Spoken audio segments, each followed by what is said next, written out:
everyone. Welcome to Sharing Our Stories, a podcast dedicated to promoting and highlighting the Indigenous Women's Entrepreneur Program here in Northern Manitoba. My name is Michelle Pruder, and I am your host. Today with me is Lenna Gowenlock, a seasoned entrepreneur who has been involved with our program as a mentor. Welcome, Lenna. Thank you. I'm so happy to be here, Michelle. Well, I'm very happy to have you here. So, before we talk about your experience as a mentor for the Indigenous Women's Entrepreneur Program, tell us a little bit about your own journey and how you came to run your own business.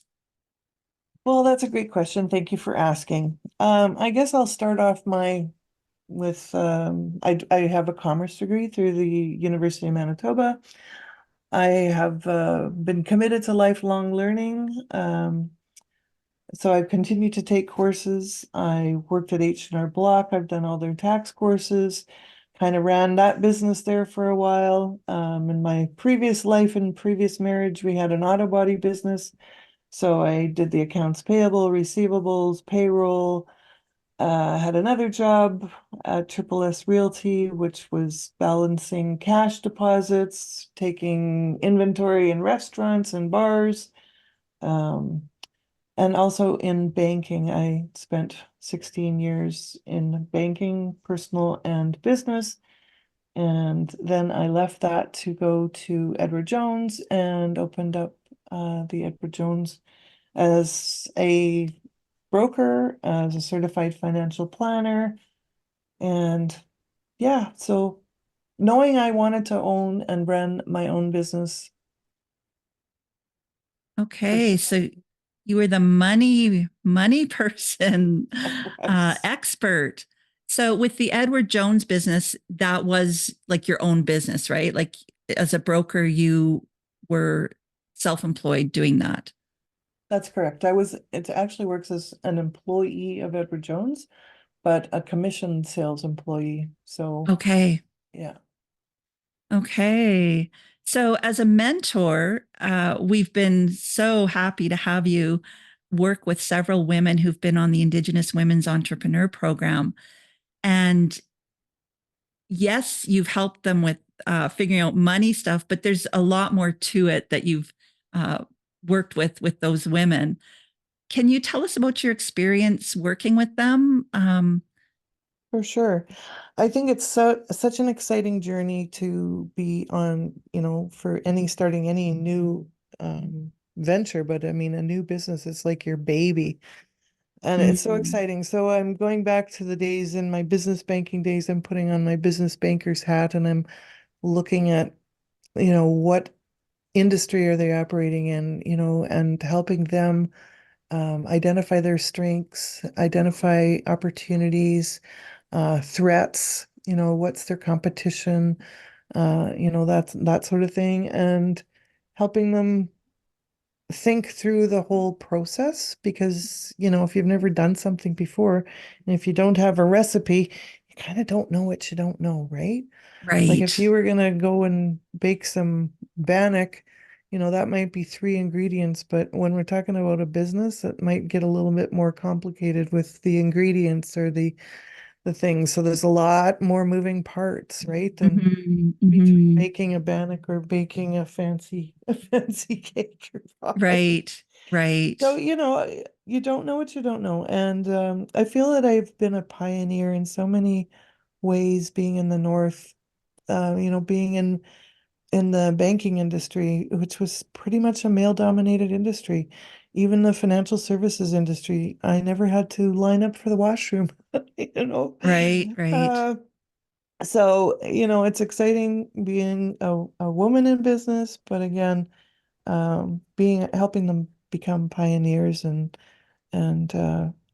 developing the self-confidence, finding their voice, helping them, you know, get their vision, write down the visions, write down the goals, but know what your success indicators are before you start as well. Because if you don't know, kind of where you're going, you need to have a roadmap. So you kind of need to, I'm going west, I'm going to go to Vancouver. Do I take the highway number 1 the whole way, or, do I branch off and, go and see some places along the journey? So sometimes we have the end goal in mind, but it might take 5 years to get to that. So it's like, Mm-hmm. what are we going to do along the way, right? And I think it's along the way where people kind of sometimes get derailed, deroded, but that's life, right? Everything through life, we pick up the pieces and we develop resilience.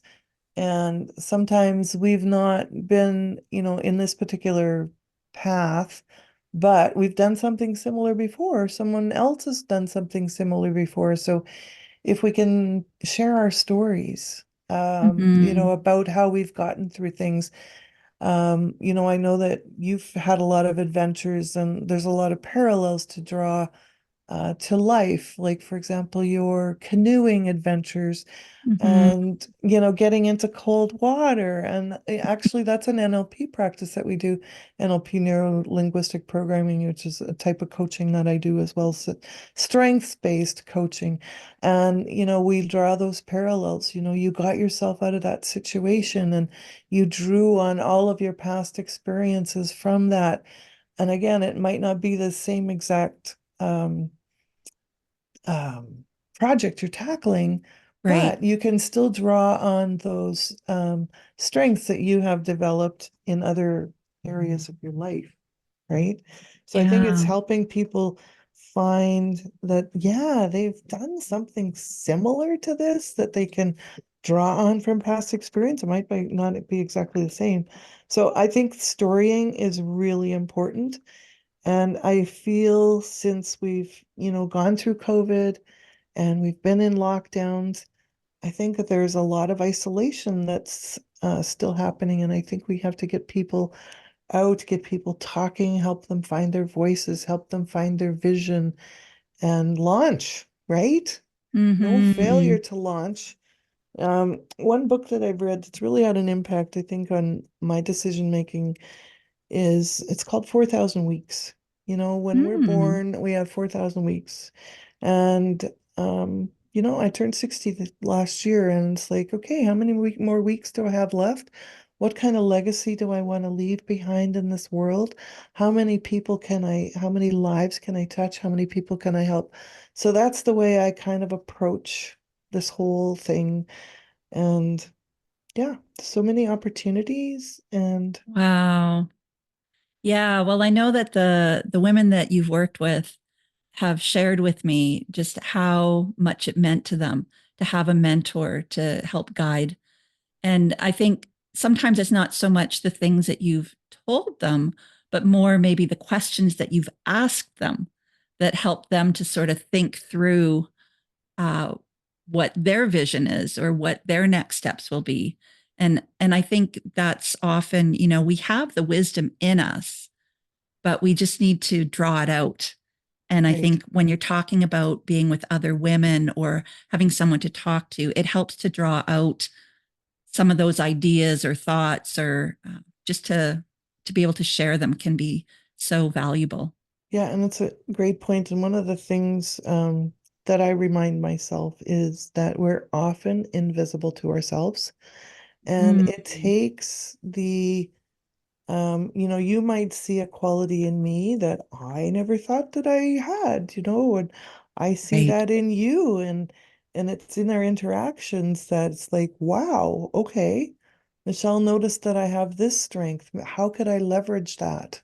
right, And right, and again, this goes back to my whole, I've been coaching people all my life, whether it's right. friends or family or clients, but it's always helping people navigate the next big change. And whether it involves money, it often does, right? Hmm. But transitions, navigate, pivot, choice points, all of these key words, right? And it's for us to recognize, if we're in a situation that we no longer are happy about being in, and what do we need to do to make that change? And that takes a lot of strength, that takes a lot of courage. Um, so yeah, I think a lot of people can't do that on their own, and it's okay to get help and have people Right. in your corner, right? Yeah, yeah, for sure. And when you touched a little bit on skills and how they're transferable from one situation to another, as women, we have so many different skills. Like there's so many hats that we often wear. And knowing that, we might have those skills, just it was in a different situation that we use them, but also recognizing that as an entrepreneur, we don't have to have all of the skills, right? Like we're Right. developing, we're learning as we go. And then there are other people that we can go to. For Hmm. example, if money isn't your thing, I mean, as a business owner, you have to know some things about money. Hmm. But if the bookkeeping is too much for you and overwhelming, well, then you hire a bookkeeper, right? Exactly. Like you plan on that from the start. Or with marketing, if that's not your thing, I know for me, I struggle with marketing, and um, there are ways that you can either build those skills or have other people help you. Right. It's like, do I self-insure or do I get an insurance policy? Right. Right, Yeah. right. Yeah. So recognizing that there are helps out there, uh, and there are free helps as well. Right. One example that has come up is with the University of Manitoba. They have a business law clinic, Oh, and it is free services. It's their third year law students that provide these services as part of their training in school, and they're supervised by the professor, of course. But they will provide services free of charge for businesses, for small business. wow. I didn't know about that program. That sounds exciting. Yeah, it's fantastic. So sometimes it's just digging around a little bit to find supports and services that are free or are lower in cost, that as a new entrepreneur that you can still access. Like, for example, I was telling you about those gardening programs that I've been doing through the Yes. University of Saskatchewan. And they have been free. And they're because they had a donor that, gave money and wanted everybody out there in Zoom land to be able to access, these information. And oh man, I've learned so, so much. Yes. And again, Yes. it's you get so excited about it, you just want to share it with other people, right? Yep, So for sure. So, Lenna, do you have any advice for women who are perhaps just thinking about starting a business or have launched a business and are still quite new to the idea of entrepreneurship? What are some key takeaways that you might share with us or well, I do suggest? think it's important to have a mentor. It's important to have someone, in your corner, someone that you can talk to. Sometimes it's about your business, or maybe it's just personal. When we're in business, we have to find the balance. We have to look after ourselves. It's like on the airplane when the stewardess is saying, should we lose altitude and the oxygen masks fall out, make sure you put your own oxygen mask on first before Right, assisting others. So right, it's like making sure that you take care of yourself, that your vessel is full, because when we're giving to others, um, sometimes it wears us down, right? So right, make sure that you have the balance in your life, and meaning physical activity. Um, I call them my F's: my faith, my fitness, my family, and my firm. So you might have some other things, but just, keep in mind that it's not just work. You have to have some play in there, and, you can figure it out and you can design your own life. So be bold. If you're already in business, I used to what I called the stoplight. I'd say I'd take a day. I want to work in and on my business.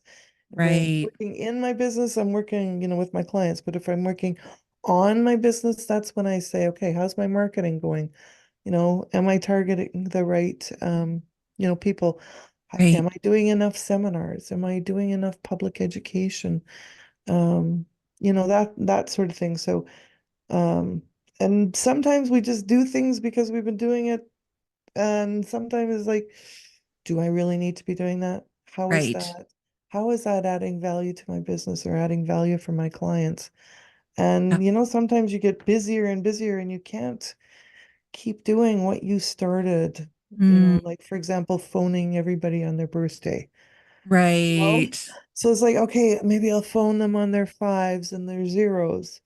But Right. I sure can't phone everybody on their birthday anymore. Right. Right. So, is it scalable? Is it something that you can, um, like you said, not farm out, but pay someone else to do it if Right. it's Right. not your forte, if it's not something you like to do? But you need to start by valuing your time. Your hourly, what do your human capital, you have to put a value on your human capital. So what can you command? Is it $100 an hour? Is it $30 an hour? And if Right. you're working and you're not even making minimum wage, then you need to, again, do a re-examine here. If I'm not making any money, something's got to change, right? Right. Yep. Yep. Um, so yeah, I think it's really important to think about how you value your own time. And time is money. And remember, we only have 4,000 weeks. So who do you Love want to it. spend your time with? How do you want to spend your time? I think Yeah. becomes really important as we get older. Yes. Well, thank you so much, Lenna. Thank you for sharing your wisdom and your insights. And it's been great speaking with you today. Well, thank you, Michelle. It's been a pleasure. To learn more about the Indigenous Women's Entrepreneur Program or any other business services that Community Futures offers, visit our website at northcentraldevelopment.ca.